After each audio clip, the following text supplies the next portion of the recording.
Selamat siang kepada Bapak dan Ibu dosen, selamat siang kepada teman-teman sekalian. Saya akan menyajikan bahan sajian saya yang berjudul Pernikahan Antara Janji dan Kenyataan dalam Membentuk Keluarga. Studi hermeneutis terhadap 1 Korintus 7 ayat 25 sampai 40. Perkawinan adalah pilihan bebas seorang laki-laki dan perempuan bersatu untuk membentuk sebuah keluarga baru. Perkawinan bukanlah dosa, sebab dalam perkawinan keduanya melakukannya secara suci di hadapan Allah. Dengan melakukan perkawinan akan terhindar bahaya pencabulan dan perkawinan bersifat mengikat seumur hidup. Terminologi dan etimologi. Dalam Kamus Umum Bahasa Indonesia, istilah pernikahan didefinisikan dengan arti yang sama dengan istilah perkawinan. Namun secara sederhana, sesungguhnya kedua kata ini memiliki perbedaan yang sangat signifikan. Kata kawin adalah perjodohan antara laki-laki dan perempuan yang membina suami istri. Sementara kata nikah adalah perjanjian antara laki-laki dan perempuan untuk bersuami istri secara resmi. Secara etimologi, kedua arti kata ini akan sulit dibedakan. Perbedaan akan menjadi terlihat apabila dilihat secara teknis. Dalam Perjanjian Lama, kata yang digunakan untuk mendefinisikan pernikahan adalah hitkaten dalam bentuk hitpail imperfect. Kata ini berasal dari kata katan dan biasanya hitkaten diartikan sebagai become related by marriage atau become son-in-law, menjadi terkait oleh pernikahan atau menjadi menantu. Kata ini ditemukan sebanyak 52 kali dengan 11 bentuk yang berbeda dan ditemukan di dalam 50 ayat di seluruh Perjanjian Lama.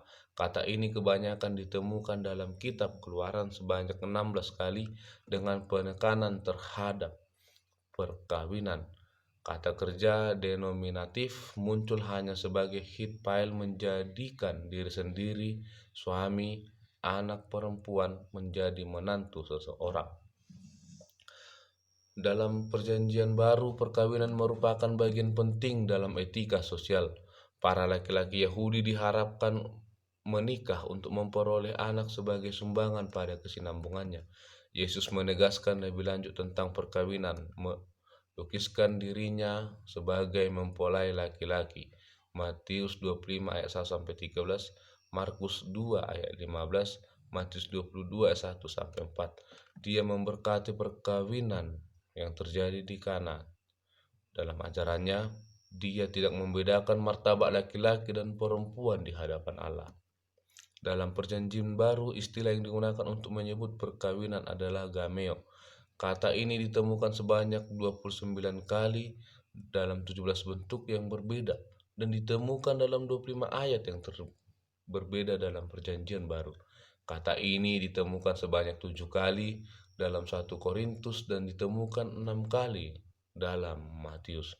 Kata gameo secara sederhana diterjemahkan dengan arti nikah, memasuki perkawinan laki-laki dan perempuan. Definisi keluarga. Dalam Perjanjian Lama, keluarga diterjemahkan melalui kata misyapak atau betaf. Kata misyapak menunjukkan pada relasi kekerabatan yang terdiri dari beberapa keluarga yang dipersatukan oleh nenek moyang dan warisan yang sama. Mereka biasanya hidup berdekatan dalam satu kampung dan bekerja sama mengolah tanah-tanah warisan sebagai penjamin hidup bersama. Anggota dalam misyapak dipersatukan baik secara genealogis maupun secara geografis. Kata betaf secara harfiah diterjemahkan dengan arti rumah bapa. Ini merujuk kepada istilah keluarga yang dipimpin oleh seorang bapak. Seorang bapak bukan hanya menjadi pemimpin bagi istri dan anak-anaknya, namun juga menjadi penentu hukum dan aturan yang ada di dalam keluarga, maupun segala yang terkait dalam sosial, budaya, bahkan agama atau spiritual. Dalam diri orang Israel, setiap orang yang terkait dengan sebuah keluarga dan itu melekat dalam dirinya. Keluarga dan suku nantinya menjadi identitas besar dan tidak dilupakan. Dalam Perjanjian Baru, keluarga diterjemahkan dari kata oikia. Kata ini ditemukan sebanyak 95 kali dengan 6 bentuk yang berbeda dan ditemukan dalam 85 ayat yang berbeda. Kata ini ditemukan sebanyak 25 kali dalam Matius dan yang paling banyak dalam kitab ini. Kata ini diterjemahkan merujuk pada istilah keluarga dan rumah tangga. Keluarga dibangun atas dasar cinta kasih seorang laki-laki dengan perempuan yang diwujudkan melalui ikatan dan janji pernikahan. Allah menciptakan laki-laki dan perempuan supaya saling melengkapi, berketurunan dan memenuhi bumi. Laki-laki akan disebut sebagai suami dan perempuan akan disebut sebagai istri. Laki-laki dan perempuan diciptakan sesuai dengan rupa dan gambarnya untuk suatu tugas yang mulia, yakni menjadi wakil Allah di bumi, menguasai, mengusahai, memelihara dan melestarikan Taman Eden. Manusia harus menjadi citra Allah di tengah-tengah seluruh ciptaan. Secara istimewa Allah memberikan hak atau otoritas khusus kepada laki-laki, karena ia akan menjadi kepala atau berkuasa terhadap istri atau keluarganya. Sama seperti negara yang memerlukan suatu kepala bagi rakyatnya. Alkitab mengatakan bahwa bapak adalah kepala keluarga dan bahwa laki-laki atau bapak di dalam keluarga adalah wakil Tuhan, tetapi bukan Tuhan. Di dalam rumah yang senantiasa patuh dan taat pada Tuhan dan sejati dan seteladan yang memancarkan sinar cahaya pencipta kepada anak-anak yang diciptakan di dalam keluarga mereka. Tidak lupa juga bahwa bapak sebagai seorang iman harus fleksibel, rendah hati, sederhana, jujur, sikap, kata-kata, dan perbuatannya dasar bagi anggota keluarga untuk mengenal dan mencintai Kristus. Pokok-pokok teologi perkawinan sebagai ikatan suci keluarga Kristiani. Perkawinan demikian dipahami sebagai ikatan suci dengan tidak membiarkan pencemaran dan pencabulan di dalamnya. Hal ini dikarenakan semua hal tersebut selalu berhubungan kepada Allah yang adalah sumber cinta bagi laki-laki dan perempuan yang membentuk keluarga. Dalam teks 1 Korintus 7:25-40, Paulus juga menerangkan selibat sebagai pokok yang juga dibicarakan di dalam teks ini. Namun, hal tersebut menjadi pembicaraan kedua sebagai topik terkait dengan pemusatan pikiran seorang kepada Allah. Meskipun demikian, Paulus menjadi hati-hati dalam menjelaskan selibat, namun lebih memperbaiki tatanan pemahaman awal mengenai pendirian keluarga Kristen yang menyertakan Allah di dalamnya. Pondasi Kristen dari perkawinan ini juga didasarkan dalam bentuk tubuh Kristus. Interpretasi yang baik tentang persekutuan antara seorang Kristen dan pasangan yang hendak melakukan perkawinan dengan bukan Kristen, maka yang tidak Kristen diselamatkan dengan yang Kristen, karena suami yang tidak beriman itu dikuduskan oleh istrinya dan istrinya yang tidak beriman itu dikuduskan oleh suaminya.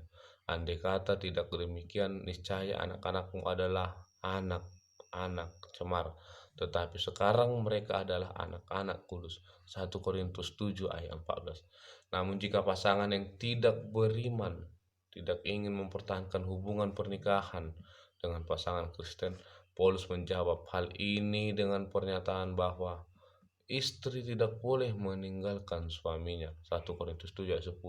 Paulus menambahkan bahwa seorang pria yang beriman atau Kristen tidak boleh meninggalkan istri yang percaya, dan bahwa hubungan harus berlanjut meskipun ada perbedaan agama, dan bahwa jika perpisahan terjadi, itu harus dilakukan dengan damai dan para pihak tidak bebas untuk menikah lagi. Hubungan kehidupan tidak boleh diputuskan oleh agama, tetapi setiap orang harus tetap berada dalam tingkatan kehidupan seperti itu ketika ia dipertobatkan oleh Allah yang mulia. Yesus sendiri mendasarkan perumpamaan tentang kerajaan Allah pada gagasan cinta antar pengantin dan sering menggunakan perumpamaan yang menggambarkan perjamuan mesianik sebagai pesta pernikahan. Dalam Wahyu akhir yang mulia dari sejarah keselamatan digambarkan sebagai pernikahan anak domba dengan mempelai wanita yang sebagaimana awal dari perjamuan orang-orang pilihan dengan Mesias atau anak manusia. Lalu ia berkata kepadaku, Tuliskanlah, berbahagialah mereka yang diundang ke perjamuan kawin anak domba. Karakter pernikahan juga diekspresikan dalam liturgi gereja mula-mula. Hal ini diperdalam melalui kepercayaan, khusus Kristen yang memahami firman kisah penciptaan dan kejadian dan mereka menjadi satu daging, sebagai indikasi kesatuan Kristus, kepala dengan jemaat sebagai tubuhnya.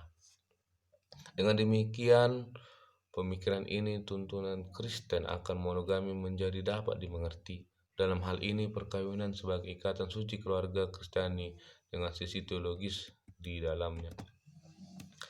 Allah, orang-orang percaya hidup dalam universalisme, mencintai sebagai keluarga Allah. Kasih Kristiani mengarahkan kepada pertukaran anugerah dan penderitaan yang khas, permuliaan dan penghinaan, kekalahan, dan kemenangan. Individu dapat melakukan melalui pengorbanan dan penderitaan pribadi untuk berkontribusi pada perkembangan keseluruhan. Semua bentuk komunikasi gerejawi, politik, dan sosial Kristen didirikan di atas gagasan dasar persekutuan orang percaya sebagai tubuh Kristus. Ini juga mempengaruhi berbagai bentuk masyarakat Kristen sekuler, bahkan di antara mereka yang telah melupakan atau menyangkal asal-usul Kristen mereka. 3. Perkawinan sebagai langkah awal perlawanan terhadap pencabulan dan godaan duniawi. Dalam terang permulaan kerajaan Allah, seperti yang disampaikan oleh Paulus, pernikahan dipahami sebagai tatanan ribuan tahun yang lewat, yang tidak akan ada di zaman baru yang mendekat. Orang-orang yang telah bangkit tidak akan kawin atau dikawinkan, tetapi seperti malaikat di surga. Demikian pula Paulus memahami pernikahan dalam terang kerajaan Allah yang akan datang. Saudara-saudara, inilah yang kumaksudkan, yaitu waktu telah singkat. Karena itu dalam waktu yang masih sisa ini, orang-orang yang beristri harus berlaku seolah-olah mereka tidak beristri, dan orang-orang yang menangis seolah-olah tidak menangis, dan orang-orang yang bergembira seolah-olah tidak bergembira, dan orang-orang yang membeli seolah-olah tidak membeli apa-apa. Pendeknya, orang-orang yang mempergunakan barang-barang duniawi seolah-olah sama sekali tidak mempergunakannya, sebab dunia seperti yang kita kenal sekarang akan berlalu. Manusia hendaknya hidup seperti biasa, mengharapkan kedatangan kembali Tuhan. Prinsip hidup ini diajarkan oleh Kristus sendiri. Dia memperingatkan manusia agar tidak hidup sembarangan karena mereka mengira Tuhan menunda kedatangannya. Mereka harus selalu berjaga-jaga sebagai pelayan atas kebalikannya majikannya mereka secara tetap terduga sebagai tamu kedatangan mempelai laki-laki.